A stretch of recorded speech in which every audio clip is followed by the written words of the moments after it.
नमस्कार, ABP news पर हाजिर हूं मैं रोमाना इसार खान। इंडिया चाहता है में आपका स्वागत है। ये सितंबर का महीना है। 3 महीने के बाद गुजरात में विधानसभा चुनाव है और उस चुनाव पर नजरें सबकी हैं क्योंकि बीजेपी गुजरात में बीते 27 साल से हारी नहीं है। पर देश की नजरें उससे भी ज्यादा 2024 के लोकसभा चुनाव पर टिक गई।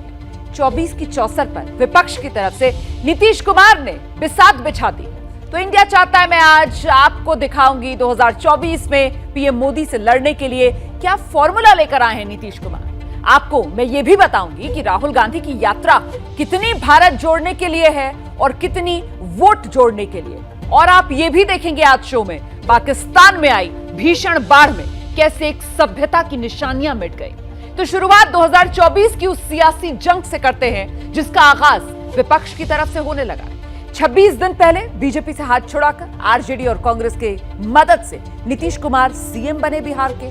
अब वो पीएम मोदी के खिलाफ चुनावी बिगुल फूंकने दिल्ली पहुंच गए हैं। आज का हमारा सवाल इसी मुद्दे से जुड़ा हुआ है। आपको क्या लगता है 2024 की लड़ाई नीतीश कुमार पीएम मोदी का मुकाबला कर सकते हैं क्या?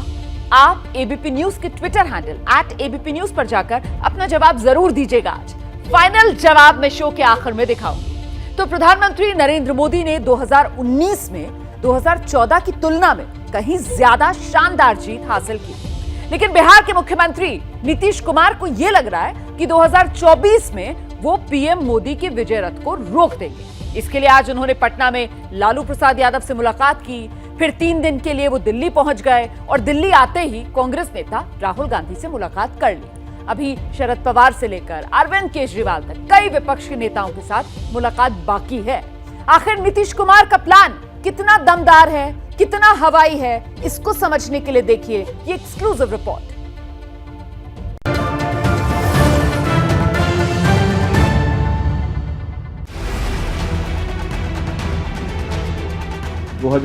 के चुनाव के बाद फिर से नरेंद्र मोदी जी ही प्रधानमंत्री बने। हमको पूरा दिखाई जो पड़ता है। ये मेरी राय है, ये भ्रष्टाचार, काला धन, गड़बड़ी के खिलाफ अगर कुछ भी होता हम साथ। और देश पर अगर कोई खतरा आएगा हम सब एकजुट होकर केंद्र के साथ रहेंगे, देश की सेना के साथ रहेंगे।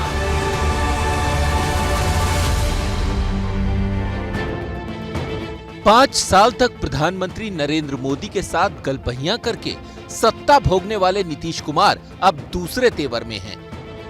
तेवर यह है कि बीजेपी ने सत्यानाश कर दिया और उसका इलाज ये कि अब दिल्ली चलो।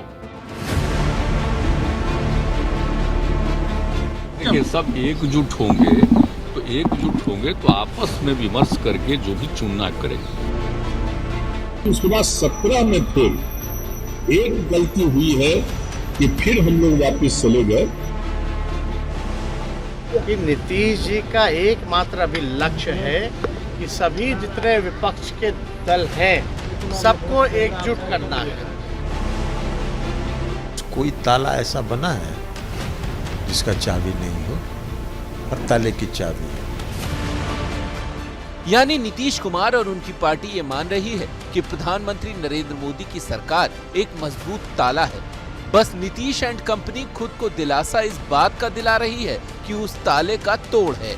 चाबी बेजोड़ है तो क्या वो नीतीश कुमार हैं? जेडीयू फूंक फूंक कर कदम रख रही है कि नीतीश बाबू लड़ेंगे, लड़ाएंगे, मोदी को हराएंगे। बस इसी मकसद से काम करेंगे।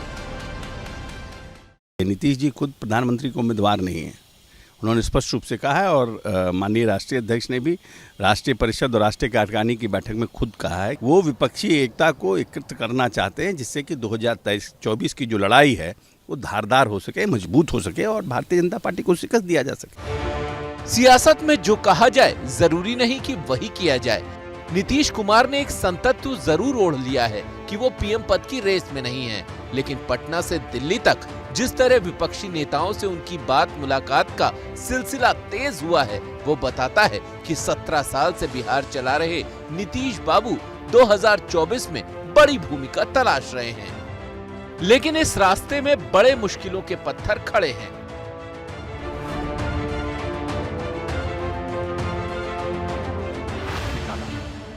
मोदी राज में जो टूटा फूटा और बेहद कमजोर विपक्ष है, उसमें भी सबसे बड़ी और ताकतवर पार्टी तो कांग्रेस ही है। सोमवार को नीतीश कुमार ने राहुल गांधी से मुलाकात की। अब सवाल है कि राहुल गांधी या कहें कि कांग्रेस क्या अपनी दावेदारी से पीछे हट जाएगी?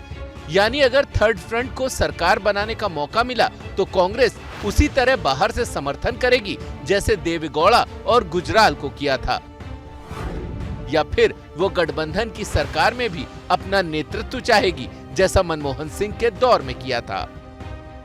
कांग्रेस फूंक फूंक कर कदम रख रही है।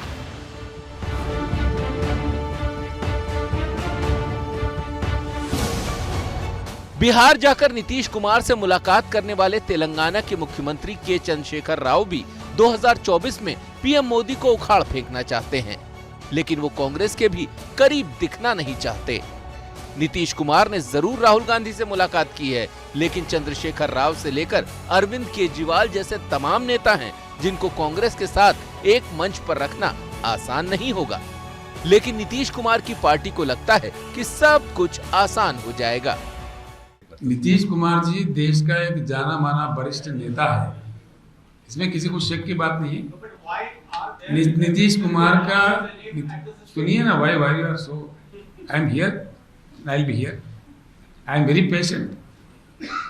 नीतीश कुमार जी इस देश का उत्तम से उत्तम वरिष्ठ नेता है, इसमें किसी को कोई शक नहीं है। कोई ताला ऐसा बना है जिसका चाबी नहीं हो? हर ताले की चाबी है। आप तेलंगाना के मुख्यमंत्री की बात आपने की, वो भी पटना आए थे। उनको प्रेस कॉन्फ्रेंस में कहीं उन्होंने कांग्रेस के खिलाफ एक शब्द भी बोला क्या? नहीं कहा। आप लोग बुलवाना चाह रहे थे उनसे, तब भी वो नहीं बोले। 24 की चढ़ाई, नीतीश की पहली लड़ाई। पीएम पद के दूसरे दावेदारों से कैसे निपटेंगे नीतीश कुमार? तीसरा मोर्चा बनाकर जो दल सरकार बनाना चाहते हैं, उनकी नजर प्रधानमंत्री के पद पर होती है। वो ये जानते हैं कि तीसरे मोर्चे के प्रधानमंत्री पद की उम्र 6 महीने साल भर जैसी ही होती है, लेकिन उन नेताओं के लिए प्रधानमंत्री की तुलना में पूर्व प्रधानमंत्री कहलाने का एहसास ज्यादा मीठा होता है।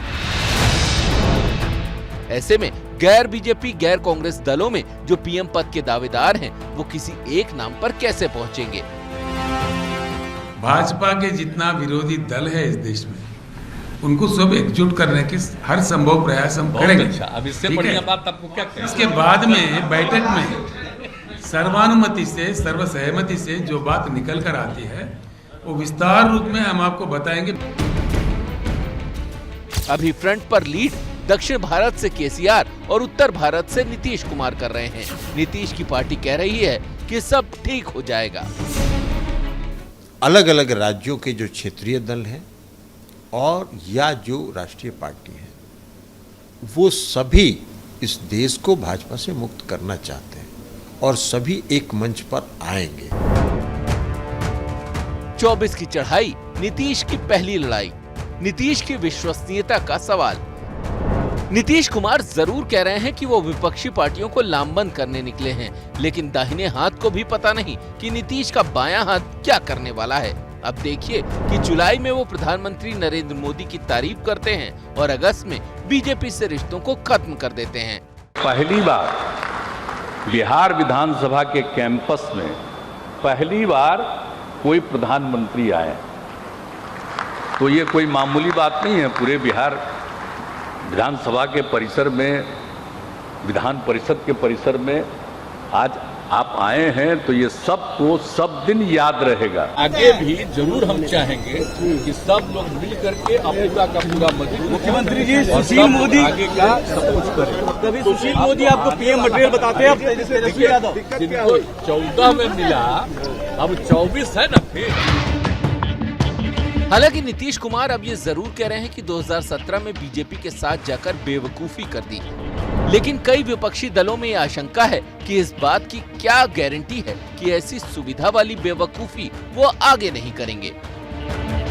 कांग्रेस के बागी गुट की आशंका यही है कि नीतीश कुमार जैसे बिहार के गठबंधन को धोखा दे गए थे, वैसे ही कहीं केंद्र में सरकार चलाने का मौका मिला तो वो यहाँ भी खेल कर सकते हैं, यानी बिहार वाले पैटर्न पर दिल्ली में सरकार। वैसे 2024 विजय के लिए नीतीश कुमार 2015 के रास्ते पर चलना चाहते हैं। बिहार पहले भी बना है। 2014 में जब प्रधानमंत्री जी का पूरा लहर चल रहा था, बिहार ने उनको रोकने का काम किया और 42 आम सभा करने के बावजूद मात्र 53 सीट उनको मिली थी। बिहार ने उनको रोक दिया था और इस बार भी बिहार 2024 के चुनाव में उनको रोकेगा। हालांकि नीतीश कुमार और उनकी पार्टी भूल जाती है कि विधानसभा और लोकसभा चुनावों के तरीके अलग अलग होते हैं। जिन राज्यों में विपक्षी सरकारें हैं, वहां भी लोकसभा में बीजेपी को शानदार जीत मिली। दिल्ली, मध्य प्रदेश, राजस्थान, छत्तीसगढ़, पश्चिम बंगाल में बीजेपी को लोगों ने सिर माथे पर बिठाया। फिर प्रधानमंत्री मोदी के सामने विपक्ष में कोई विश्वसनीय चेहरा नहीं दिखता। फिर विपक्षी दलों में ही पूरी तरह तालमेल का अभाव दिखता है। बीजेपी को भी लगता है कि नीतीश कुमार 2024 की सुरसुरी जरूर छोड़ रहे हैं, लेकिन मोदी के सामने आते ही विपक्ष ढाक के 3 पात हो जाएगा। कभी तो चुनाव लड़े नहीं, 17 साल में एक भी चुनाव नहीं लड़े। वो क्या जानेंगे जनता की समस्या को, और पीएम बनने का इनको एक पता नहीं भूत सवार है। बिहार तो संभल नहीं रहा। वैसे इतना तो साफ है कि अगले 20-21 महीने तक 2024 की चढ़ाई के लिए हंगामा चलता रहेगा। पीएम मोदी भी इशारा कर चुके हैं।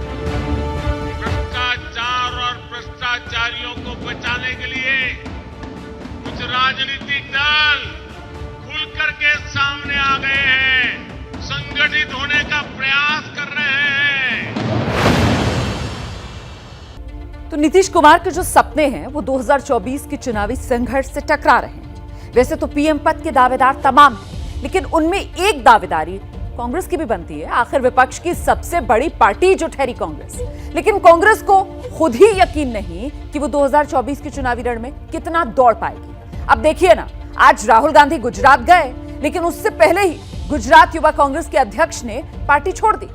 2 दिन बाद राहुल गांधी की भारत जोड़ो यात्रा शुरू हो रही है, लेकिन विरोधी तो छोड़िए, कांग्रेस में ही उनको फुल सपोर्ट मिलता नहीं नजर आ रहा। जयराम रमेश कह रहे हैं कि राहुल गांधी सिर्फ भाग ले रहे हैं, भारत जोड़ो यात्रा का नेतृत्व राहुल गांधी नहीं कर रहे। तो फिर सवाल ये कि भाई नेतृत्व कौन कर रहा है? ऐसे में उनकी यात्रा और 2024 के सपने का क्या होगा? इसको जानने के लिए देखिए ये एक्सक्लूसिव रिपोर्ट।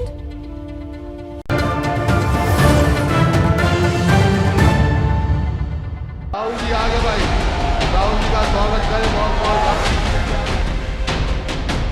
2014 में एलपीजी का सिलेंडर 410 रुपए का था, आज 1050 रुपए का है। पहले रामलीला मैदान से महंगाई पर रण का ऐलान। तो एक तरफ आपको बेरोजगारी से चोट लग रही है और दूसरी तरफ जबरदस्त महंगाई। और गैस सिलेंडर जो आज 1000 रुपए का है वो 500 रुपए में। अब गुजरात में चुनावी वादों की झांकी। किसानों का बिजली बिल माफ करेगी और 300 यूनिट बिजली के जनरल कस्टमर्स को देगी, और गैस सिलेंडर जो आज 1000 रुपए का है वो 500 रुपए में। आगे राहुल गांधी की भारत जोड़ो यात्रा।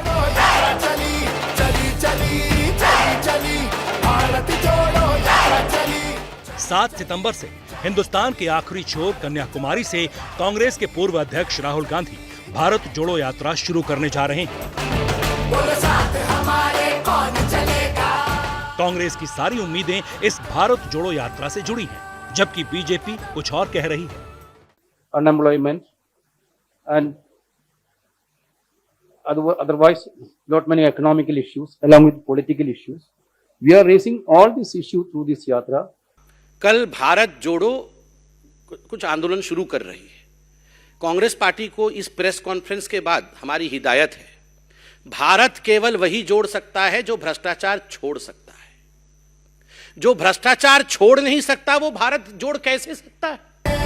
कन्याकुमारी से कश्मीर तक राहुल गांधी की भारत यात्रा के कुछ पहलुओं को समझ लीजिए। ये यात्रा 150 दिनों तक चलेगी। 12 राज्यों और 2 केंद्र शासित प्रदेशों से होकर ये यात्रा गुजरेगी। कश्मीर तक जाने वाली इस यात्रा में 3500 किलोमीटर की दूरी तय होगी। इस यात्रा के जरिए कांग्रेस 2024 में जन समर्थन हासिल करना चाहती है। जब शाम को 5 बजे रैली होगी, हर ब्लॉक में सर्वधर्म प्रार्थना होगी और हमारी वेबसाइट पर लाइव स्ट्रीमिंग होगी। कांग्रेस की साख का ग्राफ लगातार गिरता जा रहा है। 8 साल से मोदी सरकार काम कर रही है, लेकिन सरकार के खिलाफ कोई माहौल कांग्रेस नहीं बना पाई। अब राहुल गांधी के कदमों के निशान से कांग्रेस वक्त की दीवार पर अपनी तकदीर लिखना चाहती है, लेकिन राहुल गांधी की भारत जोड़ो यात्रा पर सवाल भी उठ रहे हैं। पहला सवाल यात्रा की टाइमिंग पर उठ रहा है। राहुल उस वक्त यात्रा पर होंगे जब हिमाचल प्रदेश और गुजरात में विधानसभा चुनाव हो रहे होंगे। दूसरा सवाल यात्रा के रूट को लेकर है। इस यात्रा के रूट में बुंदेलखंड को छोड़कर यूपी का बड़ा हिस्सा, बिहार, पश्चिम बंगाल और झारखंड जैसे राज्य शामिल नहीं है। तीसरा सवाल यात्रा के मकसद को लेकर उठ रहा है। क्या राहुल गांधी वाकई भारत जोड़ो यात्रा करना चाहते हैं या इसके पीछे मकसद बस वोट हासिल करना है? ये भारत जोड़ो यात्रा कोई मन की बात नहीं है, ये जनता की चिंता है। और जनता में सबसे बड़ी चिंता आज है महंगाई के बारे में, बेरोजगारी के बारे में, आर्थिक विषमताओं के बारे में। बीजेपी कह रही है कि ये भारत जोड़ो यात्रा बस एक परिवार को बचाने के लिए, जबकि कांग्रेस इस यात्रा के महान आदर्शों को गिना रही है।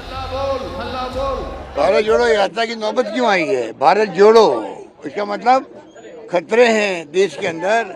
जिस प्रकार की राजनीति चल रही है, 70 साल से कांग्रेस ने बचाए रखा। इंदिरा गांधी ने जान दे दी, देश को एक रखा, अखंड रखा, खालिस्तान नहीं बनने दिया। इस देश में पदयात्रा की एक लंबी परंपरा रही है। राष्ट्रीय स्तर पर महात्मा गांधी ने दांडी यात्रा से अंग्रेजों के नमक कानून को तोड़ा था। वहीं पूर्व प्रधानमंत्री चंद्रशेखर ने कन्याकुमारी से नई दिल्ली तक पदयात्रा की थी और अब राहुल गांधी नई पदयात्रा शुरू करने जा रहे हैं। लेकिन यहाँ एक सवाल कांग्रेस की दुर्दशा को लेकर भी है। जिस वक्त राहुल गांधी भारत जोड़ो यात्रा पर होंगे, उसी वक्त अक्टूबर में कांग्रेस अध्यक्ष का चुनाव भी होने वाला है। सवाल है कि राहुल गांधी भारत जोड़ने के नाम पर पदयात्रा तो कर रहे हैं, लेकिन कांग्रेस को जोड़ने में उनकी दिलचस्पी क्यों नहीं दिखती? पिछले कुछ वर्षों में कांग्रेस के कई बड़े नेता पार्टी छोड़कर जा चुके हैं। जो हैं, उनमें भी कई बागी तेवर में हैं। राहुल गांधी खुद अध्यक्ष बनने को तैयार नहीं दिखते और इसके साथ कांग्रेस की दुविधा और अंतर्कलह खुलकर सामने आ रही है। ये चुनाव जहाँ होते हैं वहाँ नजर क्या काम आती है?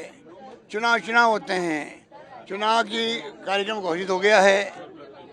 अब देखते हैं चुनाव में क्या स्थिति बनती है, कौन कौन खड़े होते हैं, किसी को नहीं मालूम है। आपका सर क्या स्टैंड है? आप ये मेरा कोई स्टैंड नहीं, मेरा स्टैंड वही होता है जो पार्टी का स्टैंड होता है। 2019 का चुनाव जीतने के लिए कांग्रेस न्याय योजना लेकर आई, लेकिन चुनाव नतीजों के बाद कांग्रेस को लगा कि उसके साथ ही अन्याय हो गया। अब राहुल गांधी पांव-पांव, गांव-गांव घूमकर वोटों की छांव चाहते हैं। अच्छा, एक तरफ नीतीश कुमार से लेकर राहुल गांधी तक जितने विपक्ष के बड़े नेता हैं, वो 2024 की लड़ाई में लगे हुए हैं, और दूसरी तरफ बीजेपी के बड़े नेता हर छोटी लड़ाई को भी बड़ा बना देते हैं। मुंबई में बीएमसी का चुनाव होने वाला है, लेकिन गृहमंत्री अमित शाह ने तय कर लिया है कि अब की बार वहां शिवसेना का झंडा नहीं लहराएगा। 2019 में शिवसेना ने बीजेपी को गच्चा दिया।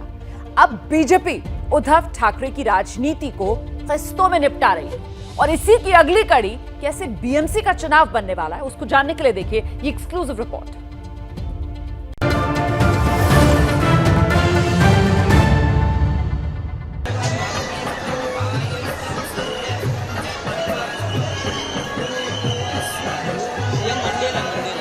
ये चूहे आपके वोट से शेर बनकर जनता को दुखी कर रहे हैं। इस मतदान में शेर को फिर से चूहा बनाने का काम महाराष्ट्र की जनता ने करना है। मुंबई में गणेशोत्सव की धूम है और इसी धूम धड़ाके के बीच गृह मंत्री अमित शाह ने उद्धव ठाकरे के खिलाफ बीएमसी की जंग का श्री गणेश भी कर दिया। मुंबई में अमित शाह ने शुरू कर दिया है ऑपरेशन बीएमसी। बीजेपी का नया मिशन है मिशन 150। क्या है मिशन 150 हम आपको बताएंगे, लेकिन पहले बीजेपी और उद्धव ठाकरे के बीच चल रही रिश्तों की इस जंग की तासीर को समझ लीजिए। दरअसल बीजेपी के लिए ये जंग सिर्फ बीएमसी पर कब्जे की जंग नहीं है, बल्कि उद्धव गुट की राजनीतिक रीढ़ तोड़ने की है। सियासी तौर पर उद्धव ठाकरे को हाशिए पर डालने की है। अब तक उद्धव कैसे बीजेपी के चक्रव्यूह में फंसते चले गए, पहले उसे समझिए। पहले शिवसेना के विधायक टूटे, फिर महाविकास अघाड़ी की सरकार गई, शिवसेना के सांसद भी टूट गए, महानगर पालिका के पार्षदों ने भी साथ छोड़ दिया, एकनाथ शिंदे ने शिवसेना पर दावा ठोक दिया और उद्धव गुट के बड़े नेता जेल में हैं। बीजेपी के रचे इस चक्रव्यूह के 6 द्वार की काट ही उद्धव अब तक ढूंढ नहीं पाए हैं कि अब खुद अमित शाह 7वें द्वार पर आकर खड़े हो गए हैं, उद्धव ठाकरे का सबसे बड़ा इम्तिहान लेने। मुंबई यानी शिवसेना का गढ़, उद्धव ठाकरे के लिए शहर बड़ी ताकत रहा है। यही वजह है कि पिछले 25 सालों से मुंबई महानगर पालिका पर शिवसेना का कब्जा रहा है। पार्टी में टूट और अपनों की बगावत के बाद उद्धव ठाकरे परेशान हैं और वो इस बात को अच्छी तरह जानते हैं कि बीएमसी का चुनाव उनके लिए और उनकी पार्टी के लिए अस्तित्व की लड़ाई है। अगर शिवसेना मुंबई महानगर पालिका से गई तो समझ लीजिए महाराष्ट्र से भी गई, और यही वजह है कि अमित शाह इस बार उद्धव ठाकरे गुट को जो है वो तगड़ी चोट देना चाहते हैं। अमित शाह मुंबई में है और उन्होंने बीजेपी के सांसदों, विधायकों और पार्षदों की बैठक ली। इस बैठक में अमित शाह ने बीएमसी में 150 सीटें जीतने का लक्ष्य रखा है। आपको बता दें कि मुंबई महानगर पालिका में 227 सीटें हैं। बैठक में भी अमित शाह के निशाने पर उद्धव ठाकरे ही थे। कुछ लोगों ने न सिर्फ बीजेपी को धोखा दिया, बल्कि विचारधारा को धोखा दिया। जिसने बाला साहब ठाकरे की विचारधारा से गद्दारी की, मतदाताओं से विश्वासघात किया, उसे सजा मिलनी चाहिए। राजनीति में जो धोखा दे उसे सजा दी ही जानी चाहिए।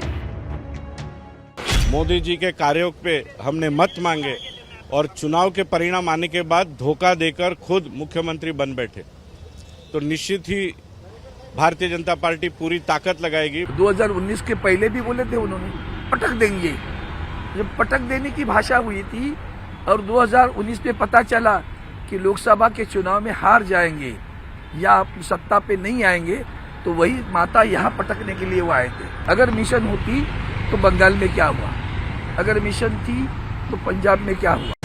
इस बैठक में अमित शाह ने एक और अहम बात कही कि शिंदे की शिवसेना ही असल शिवसेना है। इसे लेकर उद्धव गुट बेफरा हुआ है।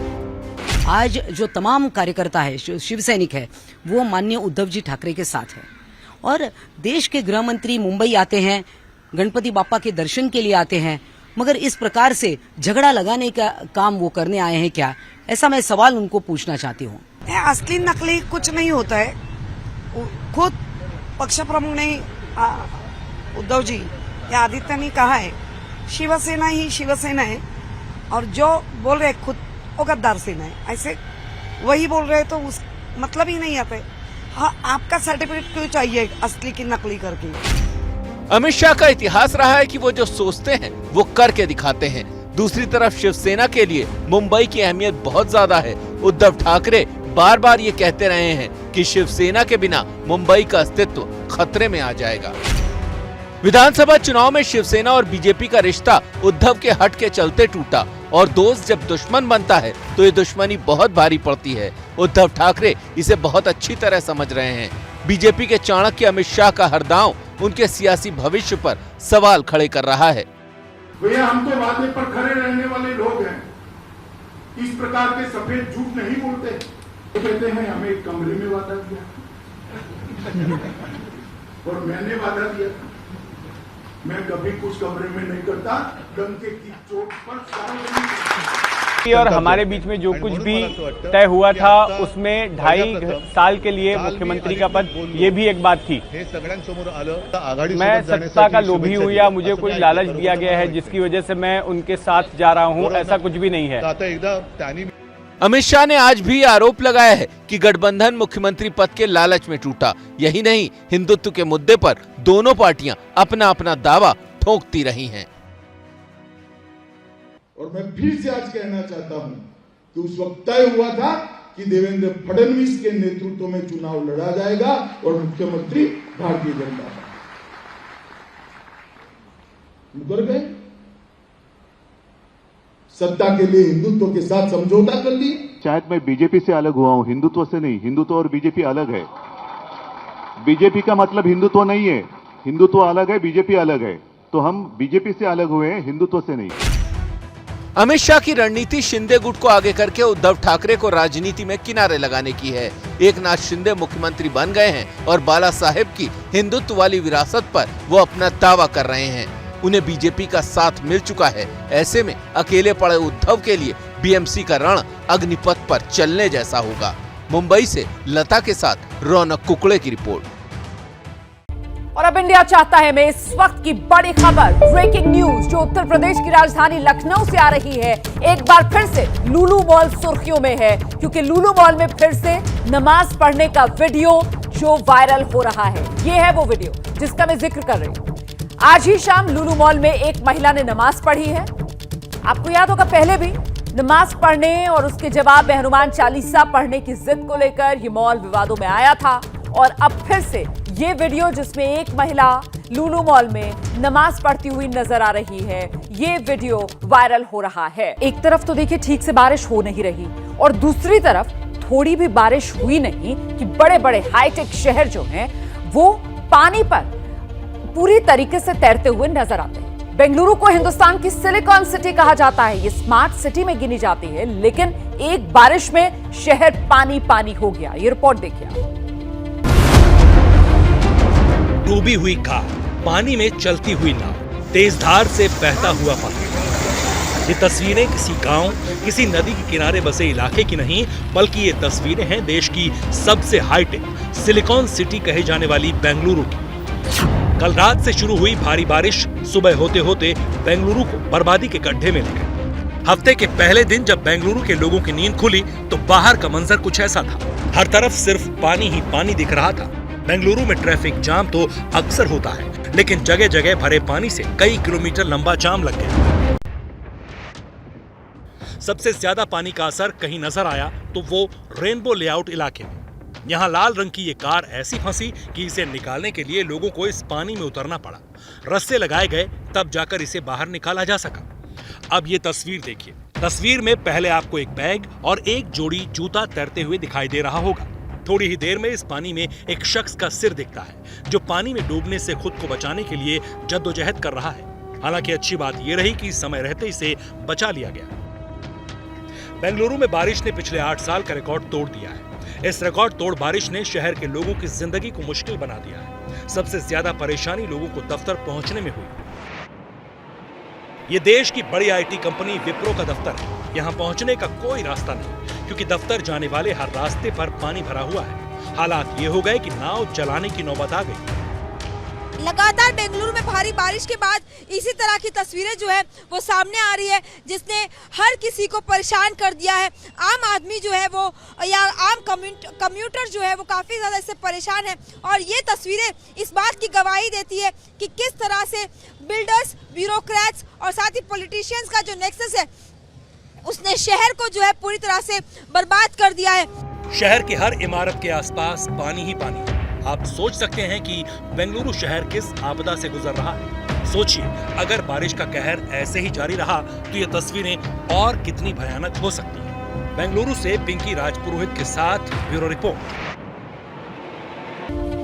खबर अब पड़ोसी देश पाकिस्तान से है। यूं तो पाकिस्तान अपनी हरकतों से, अपनी करनी से अपनी बर्बादी लिखता रहता है, लेकिन इस बार ऐसी बाढ़ आई कि पाकिस्तान का भविष्य उसमें डूबा हुआ नजर आ रहा है। और तो और इस बार में दुनिया की सबसे प्राचीन सभ्यता की निशानियां भी डूब गई। जी, मैं बात कर रही हूं मोहनजोदारो की, जो सिंधु घाटी सभ्यता का केंद्र था। लेकिन हाहाकारी बाढ़ ने मानो तय कर लिया कि 5000 साल पुरानी सभ्यता की निशानियों को वो मिटा दे।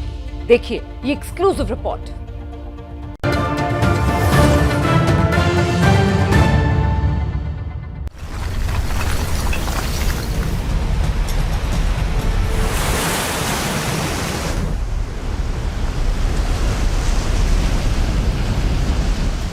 माना जाता है कि हजारों साल पहले सिंधु घाटी सभ्यता के शहर मोहनजोदाड़ो का नामो निशान सैलाब के चलते ही दुनिया से मिट गया था।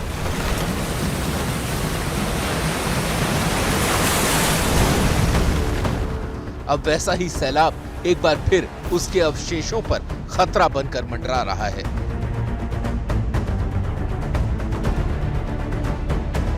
जी हाँ, पाकिस्तान में आए तबाही के सैलाब ने दुनिया की सबसे पुरानी सिंधु घाटी सभ्यता के शहर मोहनजोदाड़ो के अस्तित्व पर भी खतरा पैदा कर दिया है।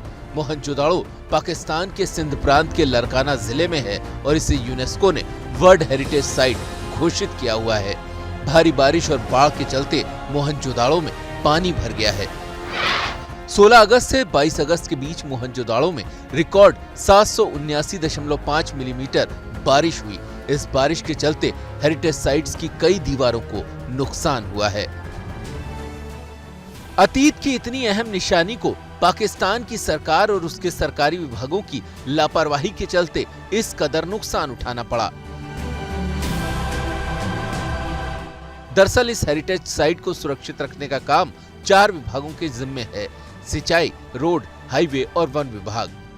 जब सैलाब का पानी घरों और खेतों में भरा तो लोगों ने न सिर्फ पाइप से बल्कि नहरों का मुंह भी मोहनजोदाड़ो की ओर कर दिया।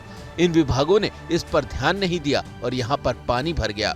पुरातत्व विभाग जागा तो पानी निकालने का काम शुरू हुआ।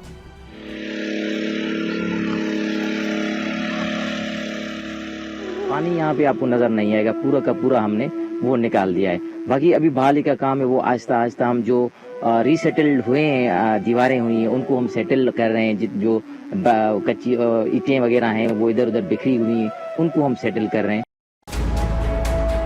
अब हालात ये हैं कि बाढ़ से हुई तबाही के चलते मोहनजोदाड़ो के वर्ल्ड हेरिटेज लिस्ट से बाहर होने का खतरा मंडरा रहा है। आपको बताते हैं कि मोहनजोदाड़ो की अहमियत क्या है। मोहनजोदाड़ो सिंधु घाटी सभ्यता का सबसे बड़ा शहर था। ये शहर करीब 2500 ईसा पूर्व पुराना है। दुनिया की सबसे पुरानी शहरी बस्ती यहीं थी। ये दुनिया का पहला प्लान्ड शहर था। 1922 में हड़प्पा की खोज के 1 साल बाद इसे खोजा गया था। मोहनजोदाड़ो वाटर मैनेजमेंट के तरीकों के लिए जाना जाता है।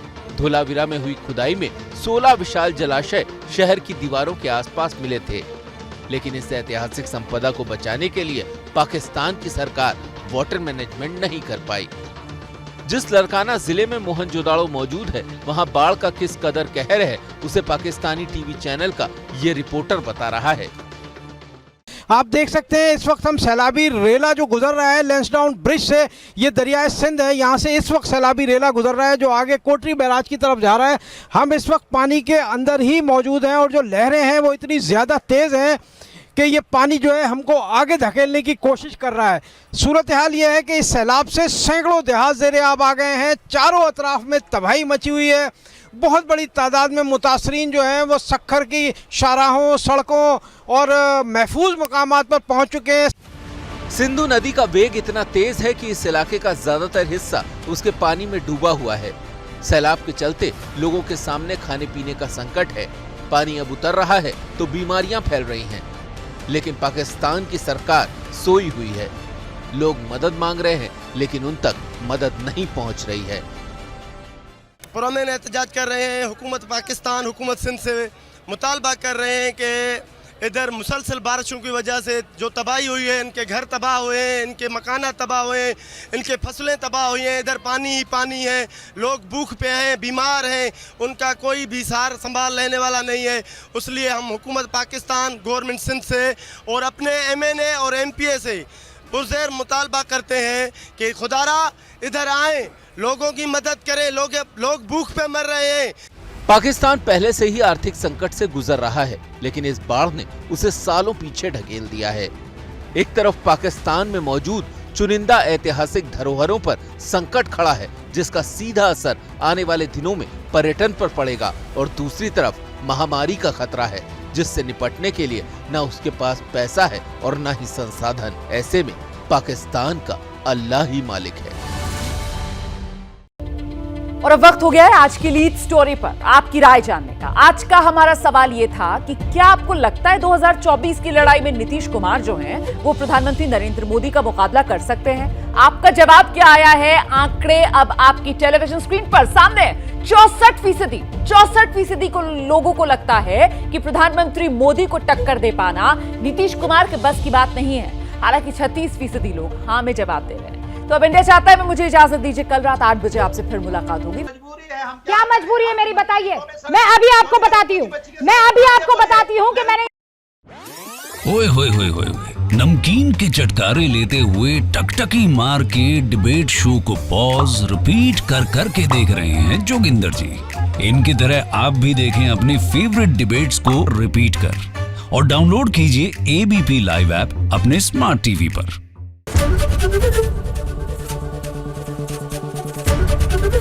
एबीपी न्यूज आपको रखे आगे।